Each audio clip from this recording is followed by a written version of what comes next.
आइए स्टार्ट करते हैं learning outcome 2, that is determine the gain margin and phase margin using polar plots. तो first learning outcome में हमने आपको बताया था कि गेन मार्जिन और फेज मार्जिन क्या होते हैं, कैसे मेजर करते हैं। ठीक है, अब एक एग्जांपल की हेल्प से हम लर्निंग आउटकम 2 को एक्सप्लेन।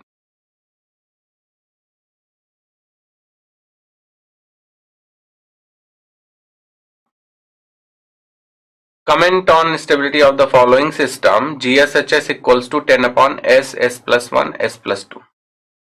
आपको याद होगा कि ये पोलर प्लॉट में हमने ऑलरेडी ये एग्जांपल डिस्कस किया है, जहां पर हमने स्टेबिलिटी पार्ट डिस्कस नहीं किया था। पोलर प्लॉट कैसे प्लॉट करते हैं इसका वो हमने डिस्कस किया। तो एक बार देखेंगे फिर से पोलर प्लॉट कैसे इसका बनेगा, और देन हम डिस्कस करेंगे कि इसकी स्टेबिलिटी।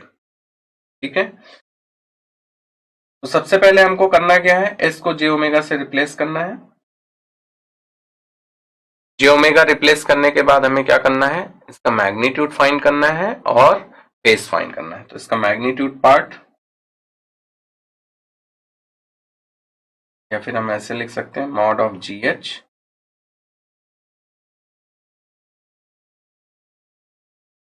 तो आपको पता है कि हम एनालिसिस इसकी कैसे करते हैं, पोलर प्लॉट को स्टार्ट कैसे करते हैं। दो फ्रीक्वेंसीज कंसीडर करते हैं, एक ओमेगा 0 और एक ओमेगा इन्फिनिटी। दोनों फ्रीक्वेंसीज पे देखते हैं कि इसके मैग्नीट्यूड और फेज क्या होंगे, उसके अकॉर्डिंग पोलर प्लॉट ड्रॉ करते हैं। दूसरा ऑब्जर्वेशन, ये जो सिस्टम गिवन है किस टाइप का सिस्टम है। यहाँ पर आप देखिए कि s रेज टू पावर क्या है, 1 है। तो दिस इज टाइप 1 सिस्टम, और टाइप 1 सिस्टम के पोलर प्लॉट हमेशा कहां से स्टार्ट होते हैं, -90 डिग्री से। तो हमें ये पता चल गया कि ये -90 डिग्री से स्टार्ट होगा। इस टाइप को अगर हम छोड़ दें तो यहाँ पर s प्लस 1 और s प्लस 2 ये कितने ऑर्डर का सिस्टम फॉर्म करेंगे, s square plus 3s plus 2। तो ये सेकेंड ऑर्डर का सिस्टम होगा। इसका मतलब क्या है कि वन टाइम एक्सिस को कट करेंगे, इंटरसेक्ट करेंगे। तो अगर ये -90 डिग्री से पोलर प्लॉट स्टार्ट हो रहा है और वन टाइम इंटरसेक्शन है, तो हमेशा ये -90 से कहां जाएगा, ओरिजिन की तरफ, इंफिनिटी फ्रीक्वेंसी की तरफ। ठीक है, तो उस केस में कौन सी एक्सिस को इंटरसेक्ट करेगा, ये देखिए ऑब्जर्वेशंस है, सब कुछ हमें एनालाइज करना है। ठीक है, कैलकुलेशन करनी है। लेकिन ये अगर आपने फास्ट एनालिसिस कर ली माइंड में तो आपकी कैलकुलेशन और इजी हो जाएगी। तो -90 से जब स्टार्ट होगा तो ये नेगेटिव रियल एक्सिस को इंटरसेक्ट करेगा। चूंकि एक सेकेंड ऑर्डर का सिस्टम बन रहा है तो एक ही एक्सिस को कट करेगा, that is negative real axis. अगर यहाँ पर थर्ड ऑर्डर का ये सिस्टम होता तो ये पॉजिटिव इमेजिनरी एक्सिस को इंटरसेक्ट करता। ठीक है, लेकिन उसके लिए हमें इंटरसेक्शन पॉइंट फाइंड करने पड़ेंगे, जो हम आगे देखेंगे, और पहले भी हम ये कर चुके हैं।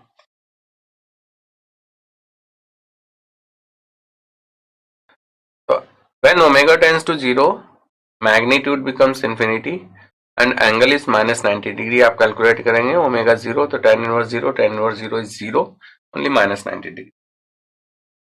When omega tends to infinity means at origin magnitude will be 0, क्योंकि 100 upon infinity is 0, and angle is -90 degree. tan inverse infinity again 90 degree, और tan inverse omega by 2 is again tan inverse infinity 90 degree. तो total angle will be -270 degree, और हम इसको क्या कह सकते हैं, +90 डिग्री। ठीक है, तो ये तो हो गया हमारा कि ग्राफ कहां से स्टार्ट हो रहा है, तो उस पर मैग्नीट्यूड क्या है और एंगल कितना है। ग्राफ जहां पर एंड हो रहा है उसका तब मैग्नीट्यूड कितना है और एंगल कितना है। साथ ही साथ मैंने कहा कि ये टाइप 1 सिस्टम ऑर्डर 2 है, तो ये एक बार इंटरसेक्ट करेगा किसी भी एक्सिस को। तो आपको क्या करना है कि ये जे ओमेगा एच जे ओमेगा, यहाँ पर 10 अपॉन जे ओमेगा प्लस 1 जे ओमेगा प्लस 2 है। इसका रियल एंड इमेजिनरी पार्ट को आपको सेपरेट करना है, देन उनको 0 के इक्वेट करना है, you will get the intersection point. ठीक है,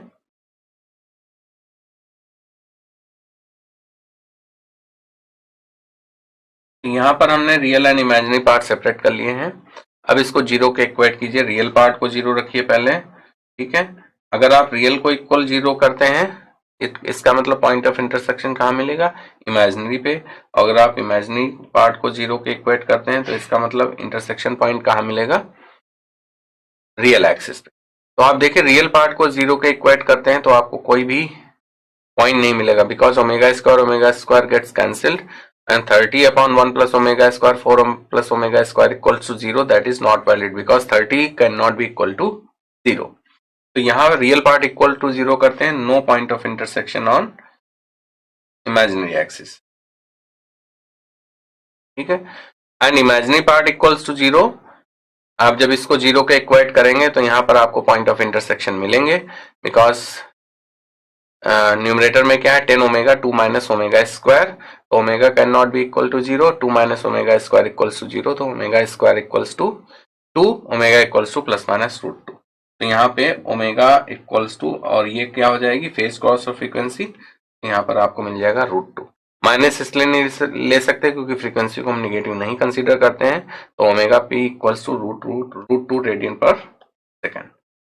ठीक है, तो ये पॉइंट ऑफ इंटरसेक्शन मिल गया on the real axis. Imaginary part को 0 के इक्वल करते हैं तो point of intersection real axis पर. अब हमें क्या करना है कि ये जो ओमेगा पी और ओमेगा इक्वल्स टू रूट 2 मिला, इसको हम जीएच में सब्स्टिट्यूट करेंगे. तो देखते हैं कि जीएच की value at omega equals to root 2 कितनी आती है. ठीक है, तो इसको जब आप सब्स्टिट्यूट करेंगे तो ये मिलता है, क्योंकि ओमेगा इक्वल्स टू रूट 2 पे इमेजिनरी पार्ट 0 होता है तो ये वाला पार्ट तो फिनिश हो जाएगा, तो आपको सिर्फ क्या मिलेगा रियल पार्ट. और रियल पार्ट को ओमेगा इक्वल्स टू रूट 2 पे कैलकुलेट करेंगे तो after calculation you will get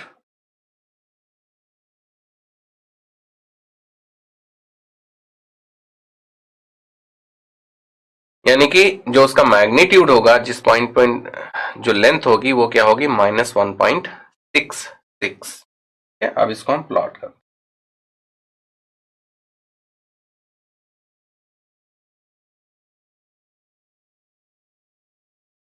When omega is 0 magnitude कितना था इनफाइनाइट, तो इन्फिनिटी मैग्नीट्यूड क्या होता है away from the origin. And angle कितना था -90 डिग्री, तो -90 डिग्री की लाइन ये हो गई, तो यहां से आपका ग्राफ स्टार्ट होगा. ठीक है, यहां से आपका एक ग्राफ स्टार्ट हो रहा है और साथ ही साथ ये ग्राफ कहां पर एंड होगा at omega equals to infinity. और ओमेगा इक्वल्स टू इन्फिनिटी पे मैग्नीट्यूड कितना हो रहा है 0 हो रहा है, तो ये यहां पर इंटरसेक्ट हो कर दिया. और जो पॉइंट ऑफ इंटरसेक्शन इस प्लॉट का यहां पे आ रहा है दिस इज -1.66. ये पॉइंट ये है -1.66.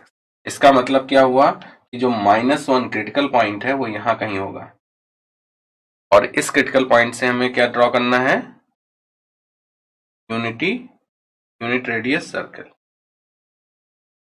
तो ये यूनिट रेडियस सर्कल कहां पर इंटरसेक्ट कर रहा है इस ग्राफ को, इस पॉइंट पे इंटरसेक्ट. तो जिस पॉइंट पे इंटरसेक्ट करता है वो फ्रीक्वेंसी कौन सी होती है गेन क्रॉस और फ्रीक्वेंसी. और इस पॉइंट पे ये फ्रीक्वेंसी क्या है phase crossover frequency that is root.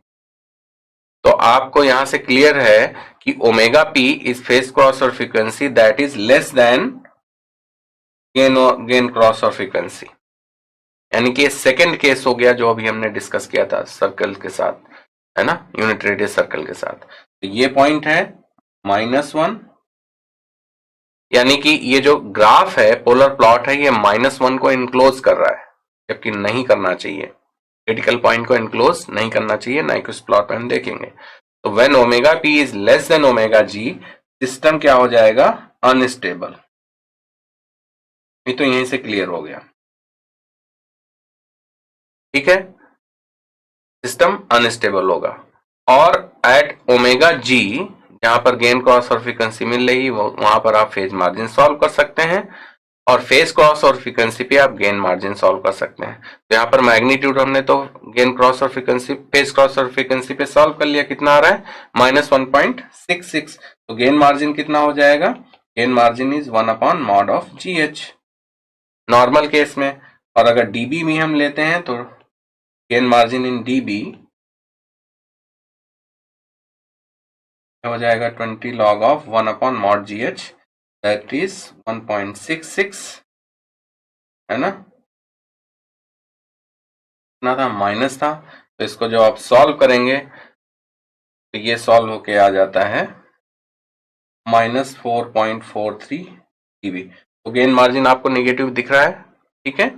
और साथ ही साथ अगर आप यहाँ पर देखें कि ये जो गेन कॉस्ट ऑफ फ्रीक्वेंसी है, ओरिजिन से एक लाइन ड्रॉ करते हैं, तो ये जो फाई है ये नेगेटिव है, तो यहाँ पर गेन जो फेज मार्जिन है वो भी कितना आ जाएगा, नेगेटिव आएगा। वो आप सॉल्व कर सकते हैं एंगल की हेल्प से, ठीक है। या फिर आप क्या करें कि ओमेगा जी फाइंड कर लें, और यहाँ पर जो एंगल की हमने इक्वेशन फाइंड की -90 minus tan inverse omega minus tan inverse omega by 2, इसमें सब्स्टिट्यूट कर दें, आपको क्लियरली पता चल जाएगा कि एंगल कितना आ रहा है, ठीक है। तो क्लियरली हमें स्टेबिलिटी पे कमेंट करना था, और वो स्टेबिलिटी पे कमेंट हमें omega P less than omega G से ही पता चल गया कि सिस्टम क्या है, अनस्टेबल है। तो ऐसे हमें पोलर प्लॉट के क्वेश्चंस सॉल्व करने हैं और उस पर स्टेबिलिटी का कमेंट करना है, ठीक है। बच्चों यहाँ पर हमने लर्निंग आउटकम 2 कंप्लीट कर लिया। आई होप कि आपको अच्छे से समझ में आ गया होगा।